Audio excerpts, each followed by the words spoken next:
Si la protection de l'environnement devient un enjeu politique, en toute logique, il n'est pas surprenant qu'il y ait de nouvelles forces politiques qui mettent en avant cet enjeu. C'est ce qu'on appelle l'écologie politique. L'écologie politique, c'est une tendance politique, alors une tendance, c'est-à-dire un ensemble d'idées, une culture, un ensemble d'acteurs. Et parmi ces acteurs, il y a notamment des partis politiques, on verra ça, mais c'est pas seulement des partis politiques, c'est pas seulement une idéologie politique, c'est toute une culture. Et c'est un mouvement qui apparaît, ou un mouvement, on dirait même plutôt une mouvance, c'est-à-dire un ensemble d'acteurs qui ne sont pas forcément organisés comme peut l'être un parti politique. Ça peut inclure, une mouvance peut inclure des partis politiques, mais aussi des associations, des citoyens, des entreprises. Enfin, c'est tout un ensemble d'acteurs qui vont dans le même sens. C'est ça ce qu'on appelle une mouvance. Et la mouvance de l'écologie politique, on peut dire qu'elle apparaît dans les années 1970. Alors, il y avait déjà eu, avant les années 70, il y avait déjà eu une prise de conscience et une volonté d'inclure la question de la protection de l'environnement dans le combat politique. C'est le cas avec un événement notamment qui a frappé les États-Unis. Encore une fois, les États-Unis sont précurseurs, hein. Contrairement à ce qu'on croit souvent, les États-Unis sont précurseurs dans bien des domaines dans ce qui concerne la protection de l'environnement. Ça fait un peu partie des paradoxes des États-Unis. Et c'est ce qui se passe donc aux États-Unis en 1935. 1935, c'est une catastrophe. Une véritable catastrophe écologique qui se produit dans le centre des États-Unis, à la frontière entre le Texas et l'Oklahoma. C'est là que se passe le roman de Steinbeck, Les raisins de la colère, et ça se passe juste après justement cet événement qu'on appelle le Dust Bowl. Et le roman de Steinbeck, Les raisins de la colère, parle justement de la ruine des agriculteurs de cette région qui ne reçoivent évidemment aucune aide et qui se font exploiter par la suite. Le Dust Bowl, c'est en fait le résultat de l'érosion des terres. À force de développer une agriculture productiviste qui ne tient pas compte de l'environnement et qui se contente de l'exploiter sans réaliser qu'en fait elle contribue à dégrader l'environnement, ça a provoqué une érosion énorme des terres. Or, dans le centre des États-Unis, il y a, à certaines saisons, il y a des vents très importants et même des tornades. Et lorsque le sol est trop érodé, ça fait de la poussière. Et en 1935, il y a eu là un vent, une sorte de vent de sable, en fait, comme il y en a dans le désert, sauf que là, on n'est pas dans le désert, on est dans la prairie. Et ce vent a emporté des quantités énormes de poussière, et on voit sur la photo les dégâts que ça a pu faire, et donc la ruine que ça a été pour les terres agricoles, les récoltes qui ont évidemment été complètement perdues, et puis l'impossibilité de remettre en culture immédiatement la terre. Juste après ça, il a fallu des années pour que l'espace soit à nouveau exploitable.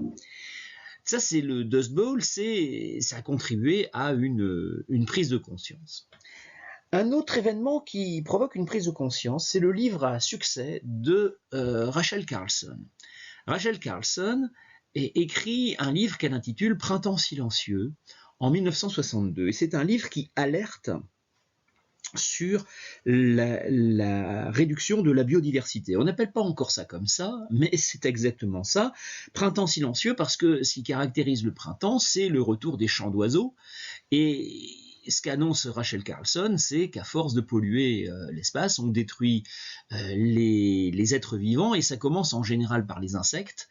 Et si les insectes disparaissent, eh bien les oiseaux disparaissent peu de temps après, hein, c'est la logique de la chaîne alimentaire, et les printemps seront progressivement silencieux. Et elle n'avait pas tout à fait tort, puisque depuis les années 70, pour prendre le cas seulement de la France, on a perdu 70% de la biomasse des insectes.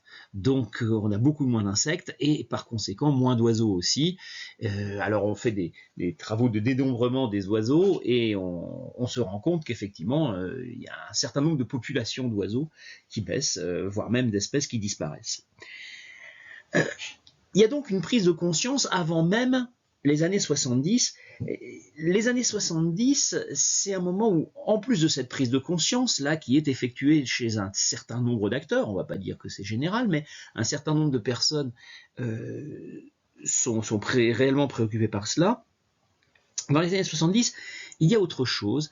Il y a la génération du baby-boom qui atteint 20-30 ans, hein, ceux qui sont nés dans les années 40-50 après la guerre, et qui, au fond, n'ont jamais connu la guerre, n'ont jamais connu les difficultés économiques, qui ont vécu dans la prospérité, et pour eux, au fond, le développement économique, la prospérité économique, c'est quelque chose de normal et de naturel.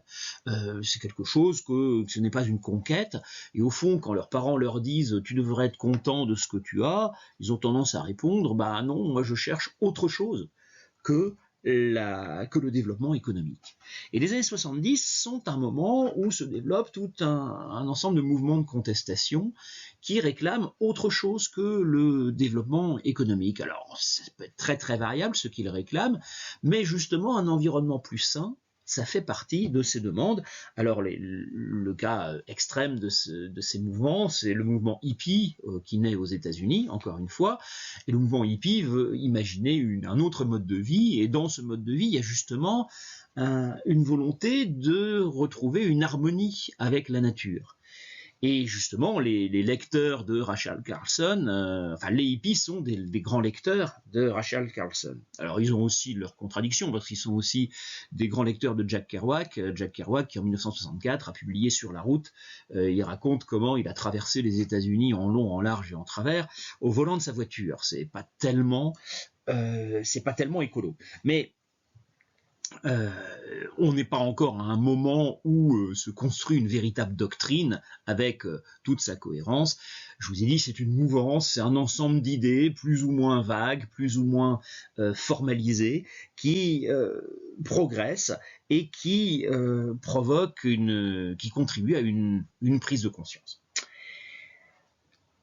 Aux États-Unis, il y a une première loi environnementale qui est l'une des premières lois environnementales du monde. C'est en 1963, c'est le Clean Air Act. Donc c'est une loi, quand on met act à la fin d'un nom ou bill, un bill ou act, bon ça veut dire que c'est un texte de loi. Et le Clean Air Act, c'est une loi contre la pollution de l'air. Et il y aura dans les années 70, il y aura aussi un Clean Water Act. Donc les États-Unis entreprennent une législation environnementale. Il y a aussi, en 1970, alors plusieurs années, entre 69 et 72, mais dans presque tous les pays du monde, l'interdiction du DDT. Le DDT, c'est en fait un insecticide extrêmement dangereux, mais qui a eu ses mérites. Avant les années 60, le DDT a permis de faire reculer quantité de maladies qui étaient transmises par les insectes, notamment dans les pays tropicaux. Donc le DDT apparaissait comme une solution formidable, mais en fait, on s'est rendu compte que ça provoquait des cancers, donc ça a des effets positifs dans l'immédiat, mais à long terme, c'est évidemment très très mauvais. Et donc, au début des années 70, la plupart des pays interdisent le DDT, et ça, c'est le signe justement de la progression de cette prise de conscience et du fait qu'elle commence à avoir une traduction politique. Alors, je vous ai mis la chronologie des premières lois environnementales en France, qui montre que la France, elle aussi, suit le mouvement, avec une loi sur les parcs nationaux en 1960. Alors c'est une loi, le premier parc national en France métropolitaine est ouvert en 1973, le parc des Écrins, donc ça ne veut pas dire qu'on met en place des parcs nationaux, mais on crée au moins le statut et un certain nombre de règles pour encadrer la création, la mise en place de ces parcs nationaux. En 1964, une loi contre la pollution de l'eau. En 67, la loi sur les parcs naturels régionaux. Alors là, c'est pareil, on n'aura pas tout de suite, mais ça a eu un certain succès, parce que en fait, c'est beaucoup moins contraignant que les parcs nationaux. Les parcs nationaux, je vous rappelle, c'est cet idéal d'absence d'exploitation économique, alors que les parcs naturels régionaux, ce sont des espaces où il y a des mesures de protection, mais ces mesures de protection sont limitées et il peut y avoir des activités économiques, des infrastructures.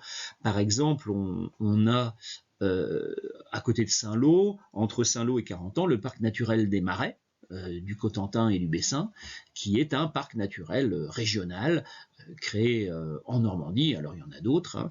Et dans ce parc, il y a bien sûr des routes qu'il traverse. Il y a même l'usine du Point Fort, hein, qui est une usine de retraitement des ordures ménagères, et qui est une usine qui représente même un certain danger. Elle est classée Seveso. Hein. Seveso, c'est le nom d'une ville d'Italie où il y a eu une catastrophe environnementale avec une usine chimique qui a énormément pollué en 1976, même époque de prise de conscience. Et depuis, on a classé les entreprises françaises selon différents degrés, différents niveaux sur une échelle qu'on appelle l'échelle Seveso, en souvenir de cette catastrophe de 1976 en Italie. Donc, les parcs naturels régionaux, c'est beaucoup plus souple, donc c'est plus facile à mettre en place. Mais ça reste tout de même un espace où il y a un certain nombre de mesures de protection. On ne peut pas tout faire dans un parc naturel régional. Donc, et oui, la loi, vraiment la loi fondatrice en France, c'est la loi de 1976. Hein, une loi beaucoup plus large qui recouvre toute la réalité de la protection de la nature. Et on peut ajouter à cela l'entrée en 2006 dans la Constitution française, l'entrée de ce qu'on appelle le principe de précaution. Le principe de précaution, c'est l'idée qu'avant d'entreprendre quelque chose, eh bien, on doit s'assurer des risques et des conséquences. Et alors derrière, il faudrait faire des lois pour confirmer cela, mais en tout cas, des lois qui obligent par exemple à faire des études d'impact. Hein, il y a certains règlements comme ça qui obligent à cela, mais le principe de précaution, au moins, lui, est inscrit dans la Constitution, donc c'est considéré comme quelque chose d'intangible qu'on ne peut changer que très difficilement. Donc, la nécessité d'une action politique, d'une action au niveau de l'État, et donc de négociation politique, de décision politique, d'arbitrage politique, et donc forcément de conflits et de débats, cette idée se diffuse et s'impose à partir des années 70. Elle commence à être reconnue dans les années 70. Alors ça n'a pas de conséquences politiques immédiates, mais l'idée progresse. Alors elle progresse au niveau national, que ce soit en France, aux États-Unis ou ailleurs, elle progresse aussi au niveau international.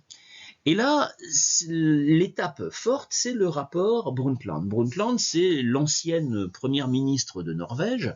Oui, la Norvège est un pays qui a eu, au début des années 80, une première ministre femme, ce qui était assez rare à l'époque.